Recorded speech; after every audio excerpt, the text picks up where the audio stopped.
What's up, y'all? We are back with another episode of Raw Roundtable in our Black Men series. Today we have none other than Derrick Gyamfi. Did I say that right? Yo, you did. I actually was waiting for you to like mess up, but yeah, you did say that right. No, That's I remember it that's because you actually told pretty me. great. You told me. I No, remember it. that's yeah. No, that's good. That's good. Yeah, so I'm gonna give it over to you. I want you to introduce yourself, tell them where you're from, tell them what you're about, the things you like to do, and then I'm gonna ask you a few questions. Man, that's heavy. Where I'm from, what I'm about, A loaded things I question. do. That's loaded. Think Uh, about it. Think about it. Where you're from and your passions. What can we find Derek doing? oh my gosh. My name is Derrick Gyamfi. I was raised in Columbus, Ohio, but I haven't lived in Columbus, Ohio in like 10 years. I live in Las Vegas now by way of Philadelphia, Pennsylvania, by way of the Bronx, New York, by way of upstate New York. So I've kind of my icebreaker fun fact is I've actually lived in 4 different states in the past 6 years.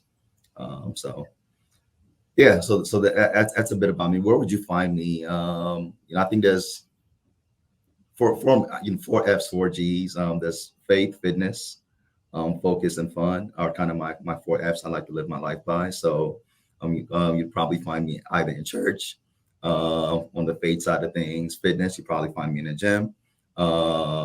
Focus, you probably find me in a not in a library per se, but probably in a quiet area coffee shop.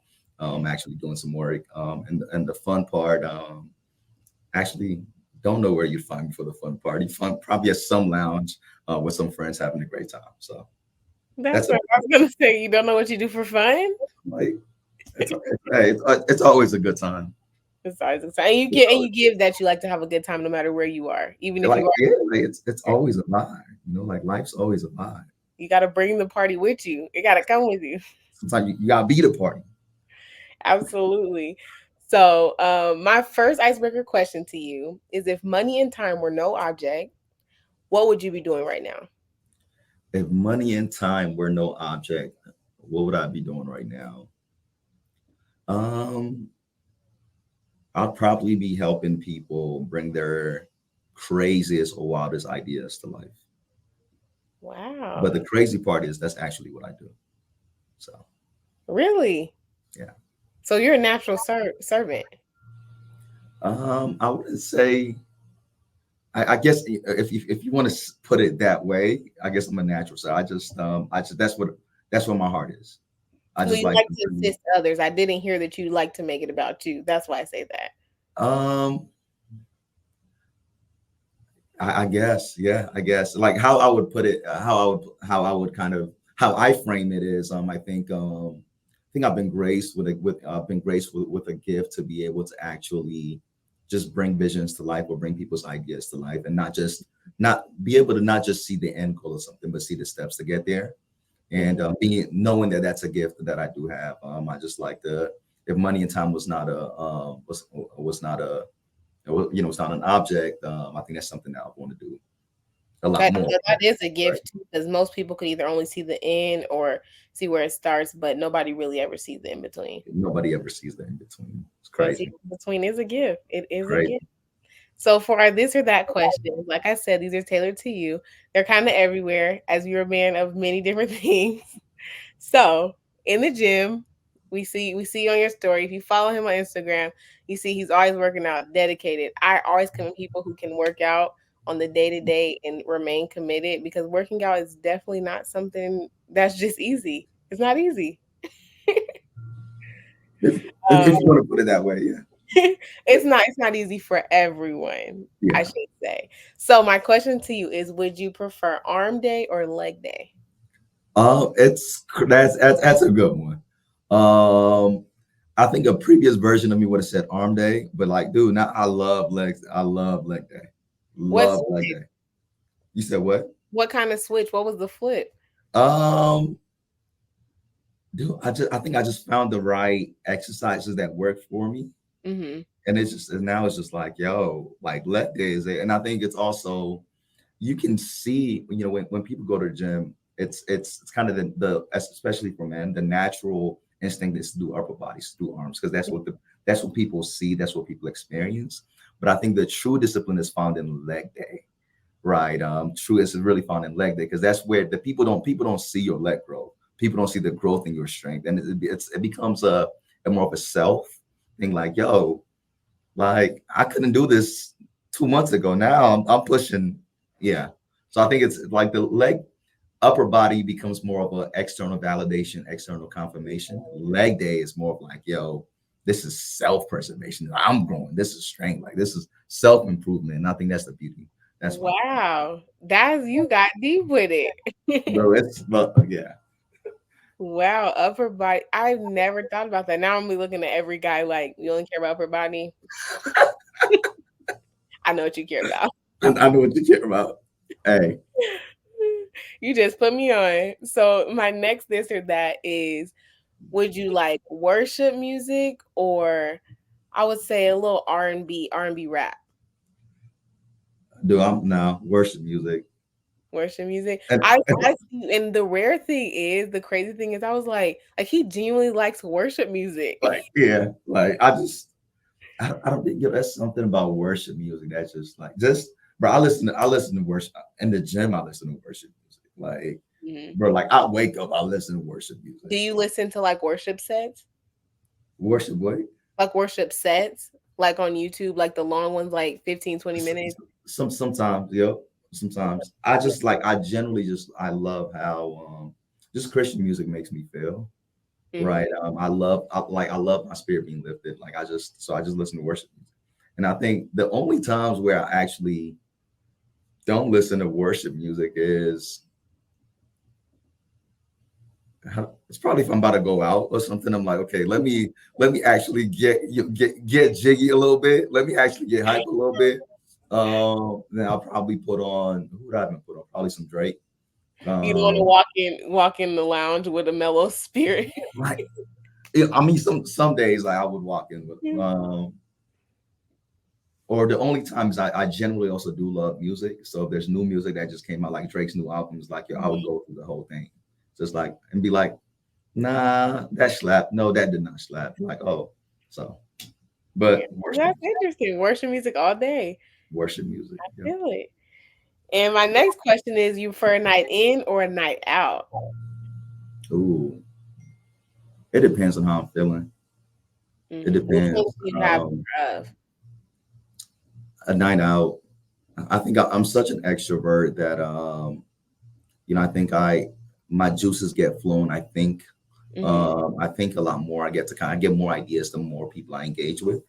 mhm. Right. And I also like to be a connector of people, and you can't be a connector of people being inside. Right. So, That's very um, yeah, and also you can't reach people, you can't evangelize if you're inside.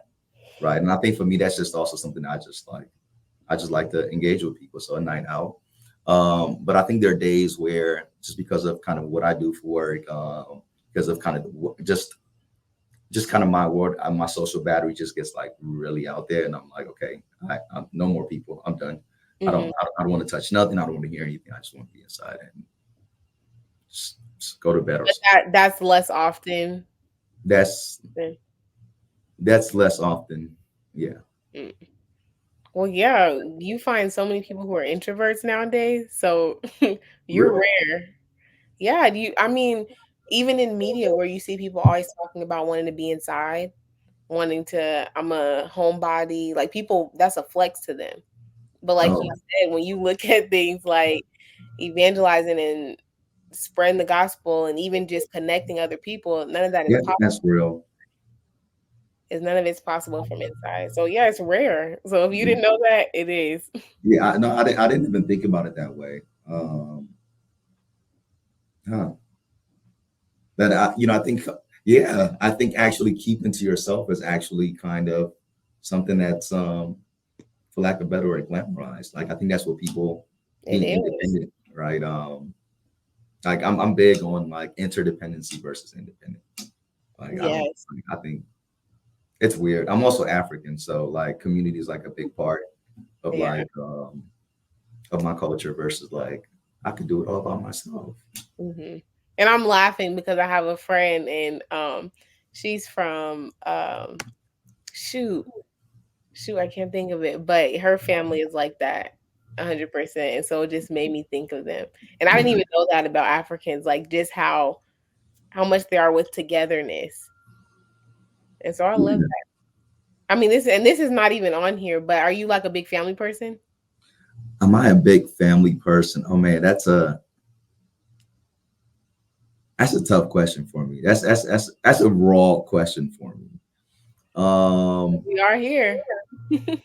my simple answer is yes. Hmm. I'm a big family person. Um, but why I'm a family person is not because I grew up right, like a two-parent household with like a whole lot of love. I think I'm a family person because I actually did not grow up with that, and I'm a family person now because I'm looking to create something that I did not have. So That was very it's a well. it's a No, pretty loaded one. no, that made sense, That and it made makes. me actually made me feel slightly happy, like a little. It was like, ooh, hit my Well, chest a little bit. well, we won't press too deep into it, Yeah, but like I it hit my chest a little bit. thank you for sharing that. I do appreciate you for sharing that. You know, for sure. And so last question, Sunday service or Bible study group? Ooh, Sunday service or Bible study group. Bible study group. And Bible study group because I like, I'm a person. I have I'm convicted on being able to reach people in a very personal and intimate way, right? And I think Sunday service is a little, all is great. You have the worship, you have the music, you have the people. It's like you don't really get to experience people. You don't really get to hear people. Where in Bible study is like, yo, you can actually have you can hear people. You can have a conversation with people. Like, yo, how's your heart? How's your spirit? How are you actually feeling? Get a response and be able to actually pray for them. Be able to actually have interactions. And I think that's more meaningful, right? It's more it penetrates people a lot more than like Sunday service, right? The word might be good, but it's a word for 2,000 people versus, hey, I just heard what you just told me and I have a word for you, or a word for 10, 15 people versus 2,000. Hearing their heart, so then you're able to respond to their Yeah. heart. And that's funny because I ask my friends that question all the time, and I've never heard anybody else ask that. How's your heart? Oh, I ask about it. It's like all the time. Yes, I mean it's so true because you can easily ask, "How are you?" Yeah. But your heart is a whole different issue. Look, like these are my rules. I ask two questions. How's your spirit? How's your heart? You can't say good. You can't say good. So like, and I actually need people to actually sit down. Like, yo, like I actually want to hear you. Ooh, that convicted me. How's your spirit and how's your heart? How's your spirit? It's funny because and I have a so I'm the guardian for my 15-year-old brother. Hmm. We live together, and we have a weekly check-in on Sunday. And the first thing we go through is how's your heart, how's your spirit. And during yesterday's check-in, he was like, you know what, Derek? Wait, what's the difference between how's your heart and how's your spirit, right? And kind of the explanation I gave him was like, your how's your heart is how's your heart. The question, what that question means is really your um your posture towards the world, Mm. right? The posture of you, how you feel towards the world, and how's your spirit is the posture of you towards God and yourself. And if you're aligned, if the posture of you towards God and yourself is aligned, the posture of your heart towards the world will be fine. So how's your spirit? How's your heart? And that's kind of the difference between. Wow, if your spirit, wait, hold on, that's a whole tagline. If your spirit with God is aligned, then your heart with the world will be fine. Yeah, if your spirit with God, and then with God comes identity, so itself is Mm. aligned, then then the posture of your heart with the world will be fine. Wow. And that's something that just came to you? Yeah, just like how's your heart, how's your spirit? Yeah.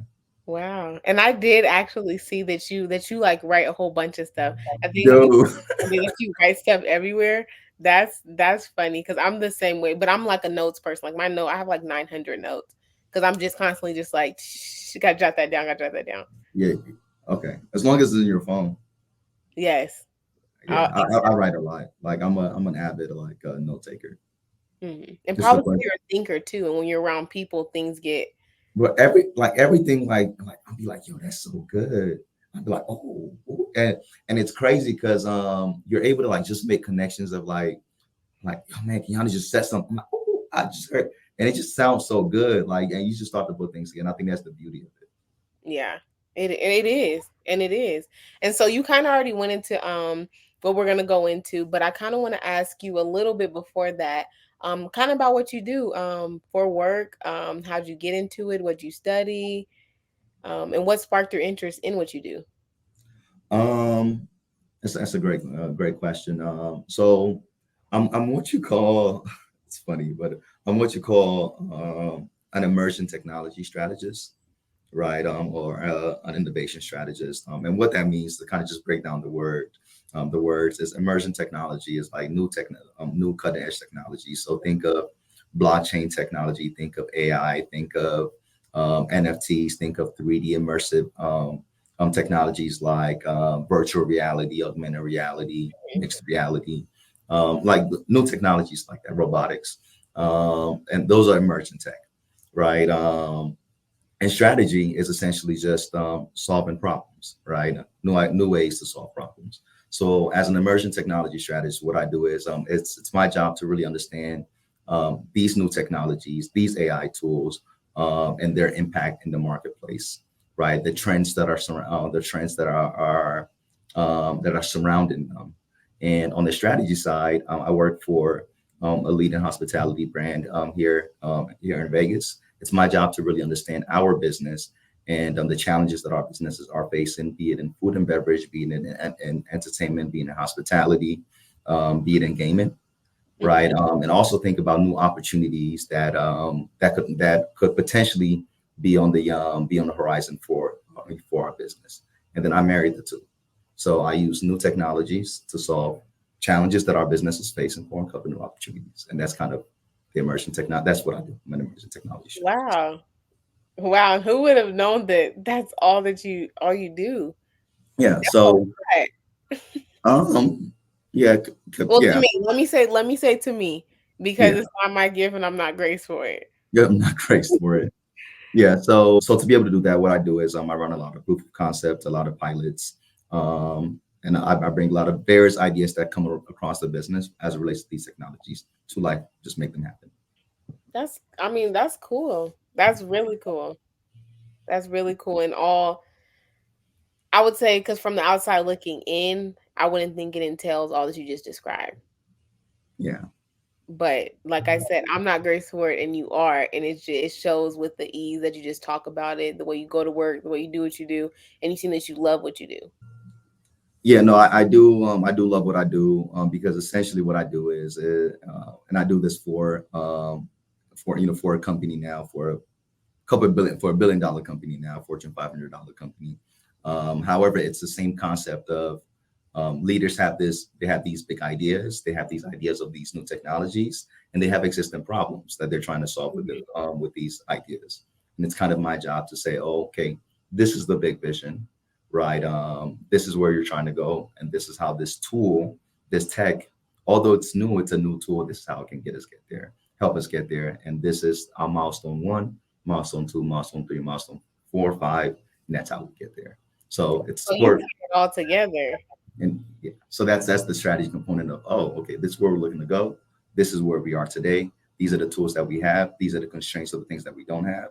Now let's bring it all together. Let's get the resources, people, to drive it there. I need people to understand that you just said what you were gifted to do, like bringing people through the process, and that's exactly what you explained. Because like, you know how people try to disconnect like things they do in the real world versus what they're like gifted and called to do, and all that. Like Yeah, everything, like literally works together, and like you're living proof of that. So thank you for even saying that, because that's yeah, just that in and of itself is revelation. yeah. You No, know, far. like I think it's like it's all the same thing. I think we try and almost compartmentalize our lives that hey, this is work, this is personal, work life balance, right? These are my work friends. These are my. It's like, I think for me, one thing that's really been a huge part of my life in the past year and a half, has been like, I'm going to show up as Derek in all places, right? My friends know me as that they can come to me with tech questions, they come to me with the business questions.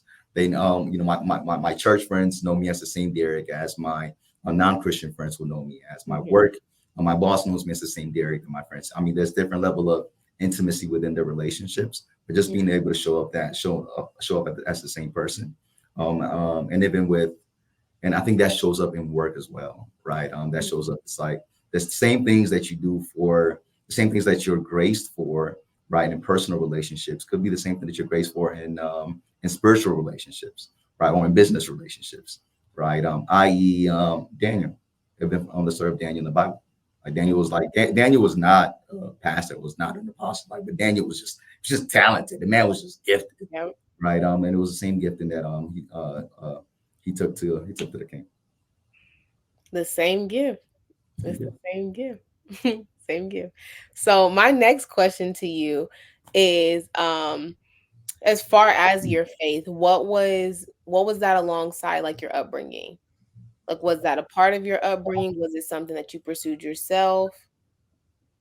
Um, Faith was part of. So faith is. I'm African, so you kind Hmm. of grew up in church, right? But I think what that happens is, you get, like, there's this term of being kind of over churched, right? You kind of get over church. You get tired of the church. Then you feel the judgment of the church, and eventually, yeah, you become an adult. And you're like, I want nothing to do with this people, Hmm. right? So you start being rebellious, you stray away, and then you wake up one morning, and God really is just running after your heart, and you're like, I gotta go back, but I don't want that because that Hmm. doesn't feel like Jesus. But I kind of get a good sense of what you should start to chase it for yourself. So for me, my faith journey has been exactly that, right? Hmm. I grew up Seventh-day in Columbus. I grew up Seventh-day Adventist. So Sabbath, going to church on Saturdays, but I felt kind of steered away from being Seventh-day Adventist because I felt very judged, right? I didn't feel like it felt very ritualistic, very routine. Hmm. That just didn't sit well with my spirit. So as an adult, moved away from it, and I think when I was in Philly, when I was in grad school in Philadelphia, I just felt this tug in my heart to really start to kind of find God for myself. So I started going to a non-denominational church out there, and decided to get baptized out there. And I've been non-denominational since. And my faith journey has kind of been, it's just been ebbs and flows. But I think this is probably the most steady it's been, and the reason it's been that is because I finally, about a year and a half, 2 years ago, kind of came to a place where it's like, God, like, everything that I could do, that I knew I could do for me, I think I've done. And what's next? Um, it's only in full surrender or in full submission that I can unlock what's next. So I'm here, do what you want, and yeah, whatever it is, I'll be obedient. And when I in the days that I'm not obedient, just please just give me new mercies, give me new grace that morning, Hmm. so I can do it. So Yes, I like that you said that you did everything that you could do for you. Because I mean, that statement in of itself is humility. Because like we're not meant to do things on our own, but to even say that, which is what a lot of humans are still doing today. I'm guilty of it myself, is doing everything that I know I can do to the yeah, capacity that I can do. And then I'm like, okay, God, now I'm ready. But like you said, it's in that, but that also is a beautiful place to be because it's like now I can finally have hands and arms and everything wide open for God to come consume and do what yeah, he needs to do. yeah, So yeah, I like that. I like the way you put that. Um, and I can actually agree with the whole faith thing growing up. I'm not African, maybe somewhere, but I'm not. I'm African American from what I know. But I'm a PK, so I grew up like in the church all day, every day, and I definitely had those moments where I'm like, I want to leave church. I need to go. yeah. When I went to college, I was like, that was like my goal. I'm like, nobody knows me, nobody knows who my mom, my dad is. I'm gonna get lit. It's turned. It's lit. It's We active. turn up time. Yes, but like you said, it had to be that moment where I knew God was pulling at my heart, not because my dad was a pastor, not because my mom was the first lady. Like it was a me thing that I felt with God, and so it definitely has to be that in order for it to be real, to sustain, and for it to be relationship in our religion. Yeah, and and it's crazy because I think when that happens, you really get to experience Jesus and the love of God for you. Hmm. Because don't nobody see the tears, don't nobody see what was deep, what's going down. It's just like, yo, God, you met me there, and because you met me there, I experienced a love that I've never felt. And Yes. I can't go back, man. Like, I might have one day, but Hmm. I can't go back, man. You'll never be the same. Once you You really encounter Jesus, get you'll wrecked. never, You never get be wrecked. 100%. Like I say this all the time in my prayers, like, yo, my life is wrecked, and I pray that everybody that I encounter, everybody that I speak with, their life gets wrecked by the same love that's engulfed my life. Yes. It's a holy wrecking. But Oof. it ain't holy all the time, but it be wrecking. That But- part. no, oh my gosh, like those you just said this thing, it triggered my spirit. There was a word at church on Sundays, like, yo, um, trust is trust is built in the valley, but exercised on the mountaintops. So Wow. sometimes, in the valley, that's the dark place. That's a dark place. Like sometimes we think, and there was a word last week was um Jesus led when Jesus, I think this is Matthew something, Jesus led the disciples to Caesarea Philippi. Caesarea Philippi was a dark place, right? It was, I think it was the gates of hell is what is what it's described as, but Jesus led them there, right? And sometimes and it's in the dark places that you learn how to trust. It's in the Yeah. dark places that you learn how to Because love. you can't see. You can't see. When it's dark, you don't know where you're going. You don't know what you're doing. You have to trust. You gotta trust. And I think it's in dark places where humility is also built. Like God, like for me, it was like, dude, like, I can't do it. Like, Hmm. There's man, no, I just got a whole like, nother word on my spirit, like a whole nother word that just like tugged me, but I'm gonna save it. Oh my God, that hurt me. I That mean, actually hurt you're me. welcome to share it if you No, want. that actually hurt me. Okay, well, he's going. So I want to ask, I kind of asked about your faith and upbringing, but in your upbringing overall, what do you feel are some qualities that have shaped who you are today? Present day Derek, that people love, see, know. What has your upbringing contributed to your now? Whoa.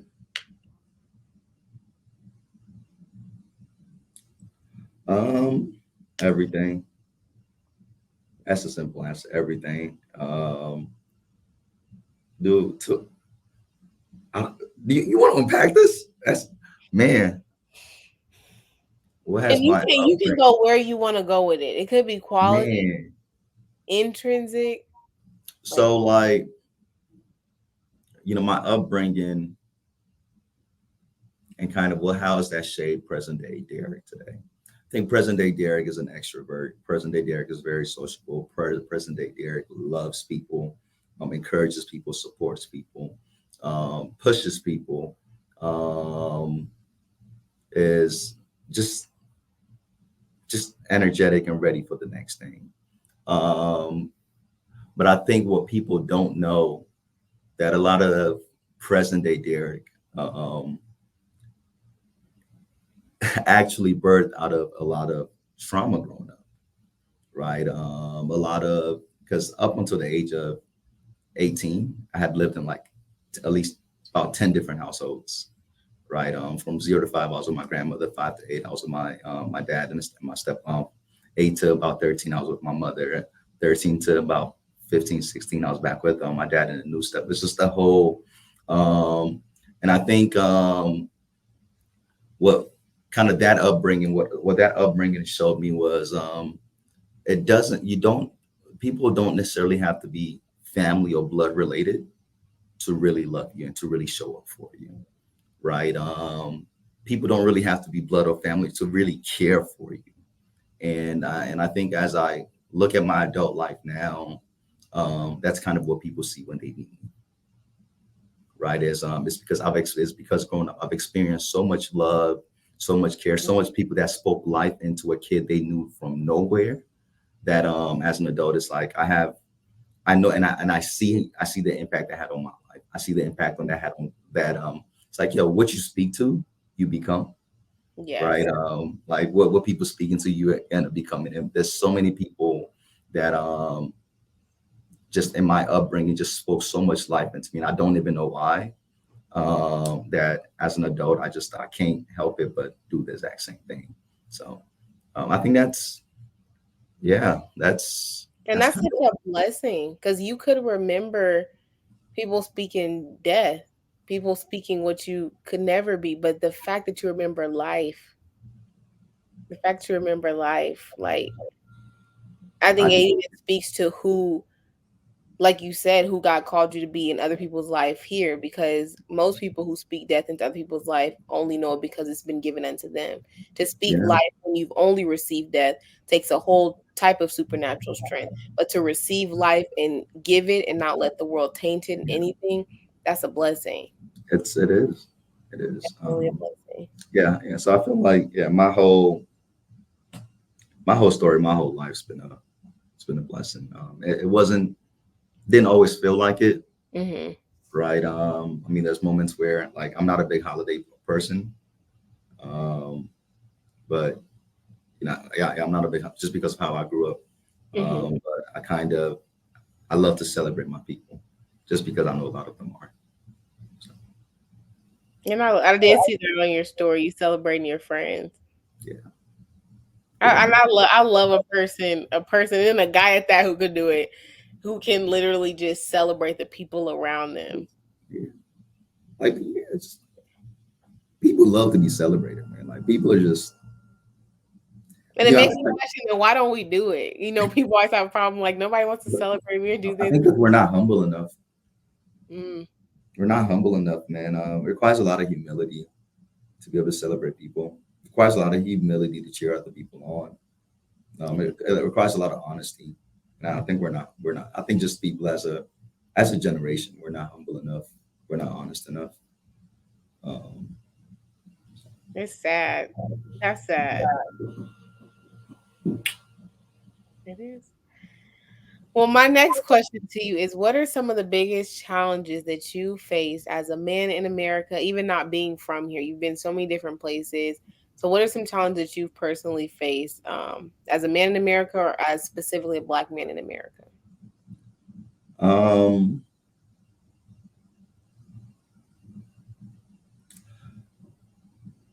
I think personally, there's not a lot of spaces for vulnerability Mm, for men in general, and to lay on top black men in general.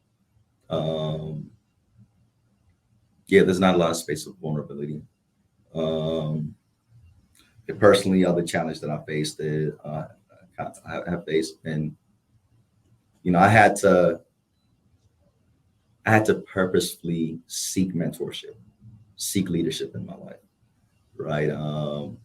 My dad, although my dad wasn't always consistently present over the course of my life, mhm, as I just shared, and I think there are a lot of things that I had to kind of just learn on my own or learn by trial and error, right? That I think if I had like a consistent father figure or consistent mentorship or consistent leadership, I would have been able to kind of not experience, mhm, right? So I think just mentorship, just leadership, mhm. right? Like you not having to seek it out. Like me, not well. Like I think you still have there's some leadership you still have to seek out, Mhm. right? But I think if it was readily available, right? I think there are a lot of mistakes that I made that I wouldn't make, If you right? just had somebody there to guide you. If I just had the guidance, just had the mentors, just had the leadership. Yeah. Yeah. So I think that's a big one. That's a big one for me, especially when it comes to like interactions with women and relationships. I think a Mm. lot of men, I think we're very misguided. And we're yeah, we've been very misguided. Is Um, that oh, something? Is that something that you're still learning?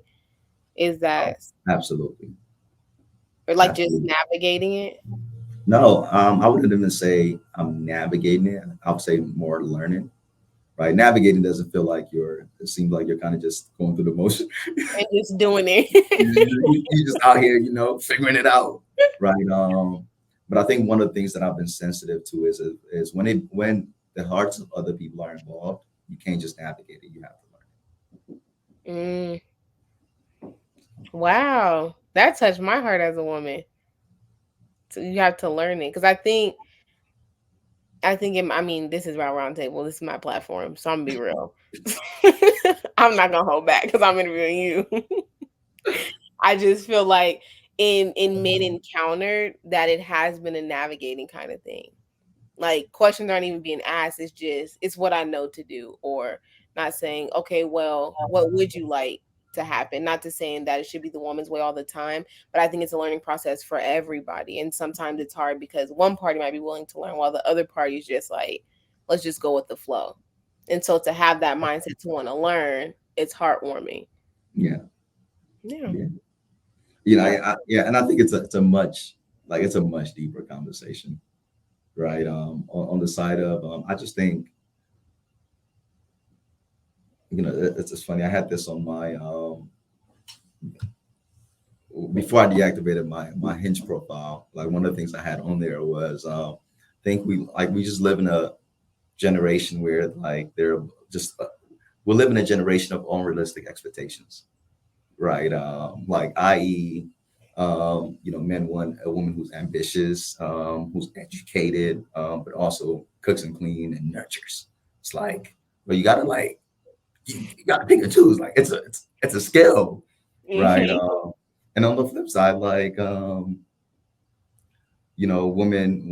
want princess treatment or want to be passenger princesses, but don't want to nurture or cook or clean. It's like, no, like what we doing?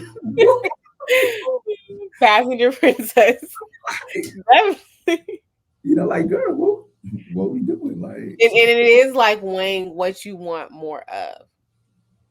Because it's like you can't get a full woman in a full package. Like, yes, she might be able to do well, all those things, but she might not do them to the capacity where it's intentional. She might just be doing it to please you. It might not even be her. And would you rather live with a woman who's not authentic and just meeting what you think she should meet? it's, yeah. Oh man, I mean, I had to think about that too when it even comes to men. I'm we're like, a mess, man. Our dang. generation is a mess. It's over. We're a I mess. hear and I hear so many married people say like dating in 2023 is like what? Uh, It is a whole well, different ball game. hey, ski. Oh my god. Yeah, that was such an insider. um, a lot of my friends, what we talk about, man, we don't got nothing but ski girls. No, but the funny thing is the kids at my job do the same thing. The same thing, and they say the So, same thing. hey, Um, we the ski you generation, bro. It's nothing but love. yeah. But Uh, that is a whole conversation. That's a whole other conversation. so, So uh, my next question to you is what is something in your life that you wish to see as a greater strength? what would I see as my greatest strength? What would you like to see as a greater strength? It could be something that you're already good at, that you want to improve at, something that may Something not. that I want to see as a greater strength. Yes. A greater strength. So it's good, but like I wanted to see the exceptional. Yes. Um,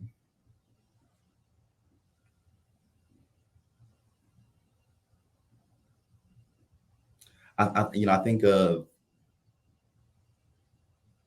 three things come to mind, and I'll just say all three of them. The first thing that came to mind was, like I said, I love people, right? I love people. I love connecting with people. Um,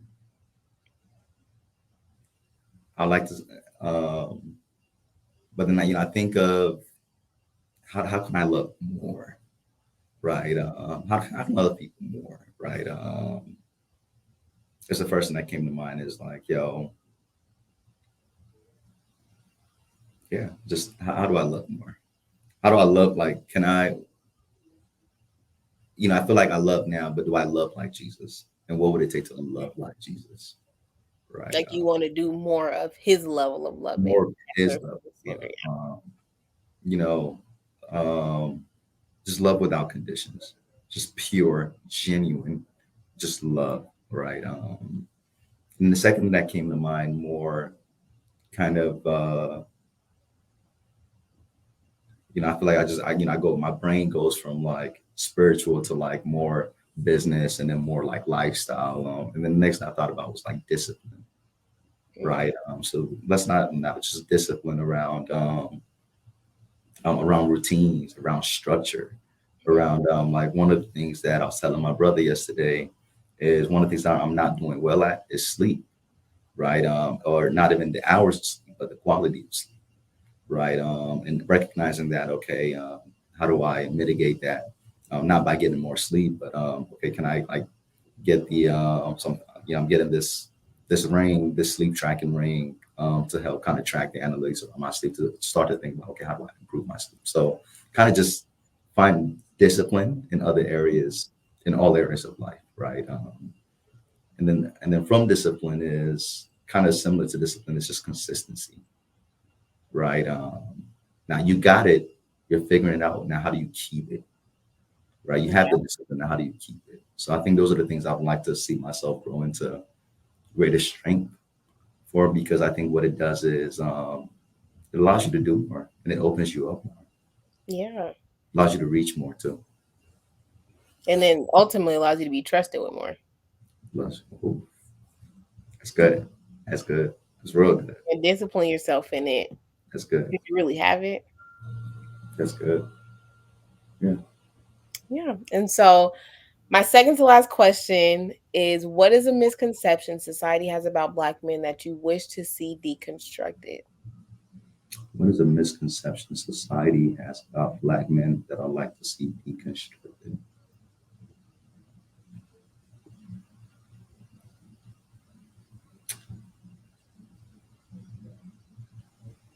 What is a misconception that society has about Black men that I'd like to see deconstructed?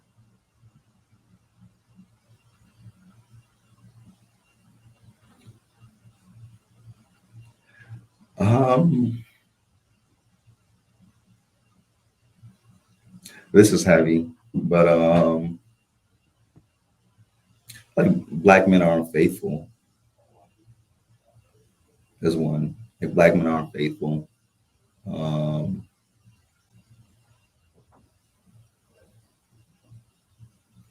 yeah, it almost, I think society and like the next thing that came to mind um, when I thought about that was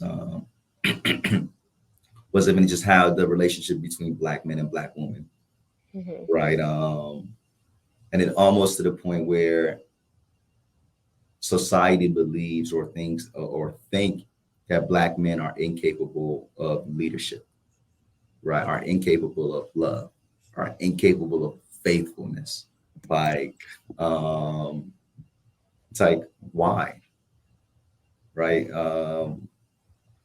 Like, why do you feel this way, right? And I mean, there's a whole list of systemic reasons why, but I think we Yeah. completely throw that out the window when it comes to empathizing with Black men, right? And it gets to the point where then there's a lot of Black households lack leadership. That's why. So we keep perpetuating the cycle that we say would like to end, but we keep doing the exact same thing. So I think kind of just this stigma around black men being unfaithful, not able to lead, can't be trusted, can't love. And it's like we can, we can absolutely do all those things. You guys can't thrive, and it really saddens my heart, my little social work heart, that to see Black men not be understood as being human as well. And you know what's crazy? And the crazy part about all of this is what you say, what you speak to people, they become. You said it. What you speak to people, what you encourage people with, they become. So if this is what society keeps telling us, it affirms or develops or births an identity that didn't even exist. Then now it becomes a real thing that we actually have You're to. literally depositing seeds. And yeah, that's sad. It is. And like that's really one of the main reasons I wanted to do this series, because I think for one, black men aren't hurt. And that's general. I mean, I've interviewed some people who've talked about just the general concept of being misunderstood as a black man, all those things. But I think to not even hear where you guys are coming from and what you guys feel, but you guys are always expected to Yeah. hear what everybody else in the world has to feel, whether it be a woman. Don't say that too loud, man. They're gonna call you a pygmy. Don't say that too loud. I'm already ready for the heat for this No, series. don't say that too loud. They're gonna call you a pygmy, man. But I literally, no, it literally saddens my heart. I don't have any brothers or anything like that, but I working with children, working with even young black men, I just see how much men aren't heard. So Yeah, therefore they divert to other things, other sources, other things. And I mean it can go into so many different things, like how black women think black men like to date white women and so many different things. And it's like you don't even think about this the space somebody else could be providing that you won't even open up to provide.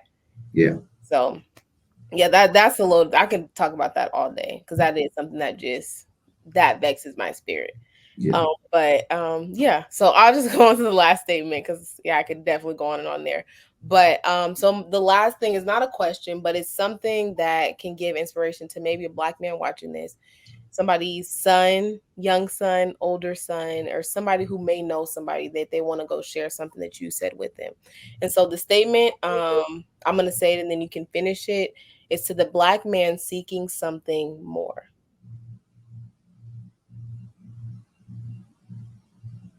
You are enough, and Jesus is enough. That's it. Drop the mic. That's it. Drop the mic. You are enough and Jesus is enough. I I wholeheartedly second it. Wholeheartedly.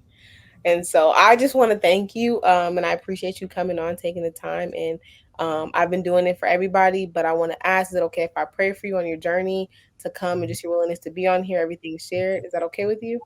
Yeah. Okay.